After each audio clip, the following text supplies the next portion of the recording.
siècle, ce monastère bénédictin est devenu l'un des plus puissants du sud de la France, qui s'étend jusqu'à l'Espagne.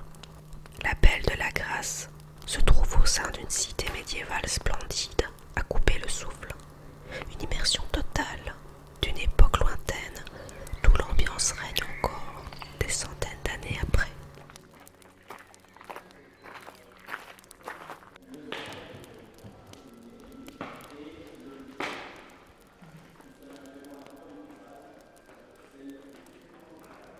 La légende de Philoména raconte que Charlemagne aurait rencontré 7 ermites dans la vallée Maigre. Il aurait fait offrande d'un butin pris aux Sarrasins avant de bâtir une église. Sa protection était donc assurée. On dit que le Christ, ses archanges et anges auraient consacré Sainte Marie de Lorbieu.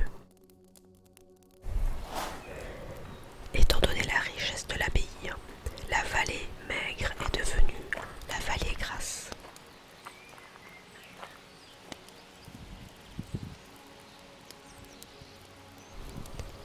Une charte de fondation, donc de Charlemagne, officialise l'existence du monastère en 779.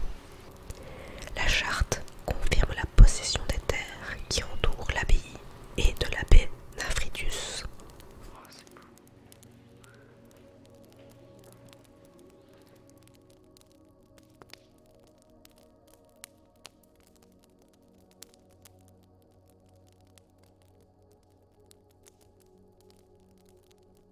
Comme le dicte la règle de Saint Benoît, la vie des moines est austère, très stricte, où 8 prières quotidiennes rythment leur journée.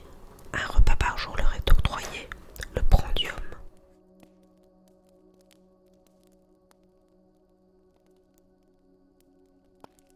Pour entrer au monastère, 3 vœux sont faits: obéissance à l'abbé, chasteté et stabilité au sein de l'abbaye.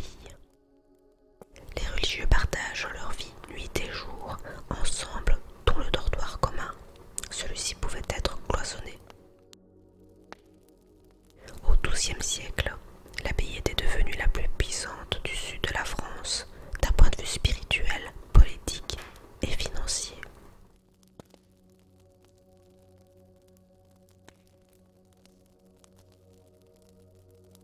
Des bulles pontificales soutiennent et attestent l'indépendance de l'archevêque de Narbonne. Au XIIIe siècle, l'abbaye de la Grâce est prise en aparté et de nouveaux ordres sont apparus. Les seigneurs de l'abbaye de Fontfroide, les cisterciens, les templiers de Douzenz et le catharisme firent concurrence aux moines bénédictins de la Grâce. J'espère que je prononce bien Douzenz d'ailleurs. Je me suis renseignée avant. L'abbaye fait donc face à une crise matérielle et une chasse au cathare est lancée par l'Église catholique durant la croisade des Albigeois et n'a fait qu'empirer la crise. Des terres sont alors confisquées à l'abbaye par les seigneurs cathares. Détruite et abîmée par les siècles passés, l'abbaye fut restaurée au fil du temps. Elle est devenue entre-temps un hôpital militaire, un fermage, mais aussi un casernement de gendarmes et maison de retraite.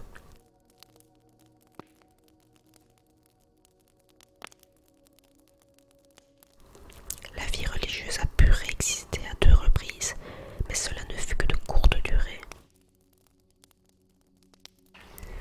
La grande partie religieuse de l'abbaye est rachetée en 2004 par les chanoines réguliers de l'abbaye de la Mère de Dieu, et la partie médiévale du monastère est devenue la propriété du département de Lourdes.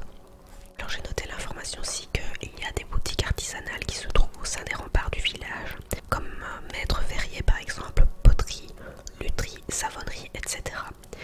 Et chose intéressante aussi, forcément, c'est que vous passerez sur le vieux pont pour vous y rendre, et en même temps vous pourrez admirer les habitations d'époque encore habitées le long de la rivière, et c'est magnifique. Voilà, j'espère que cette vidéo vous aura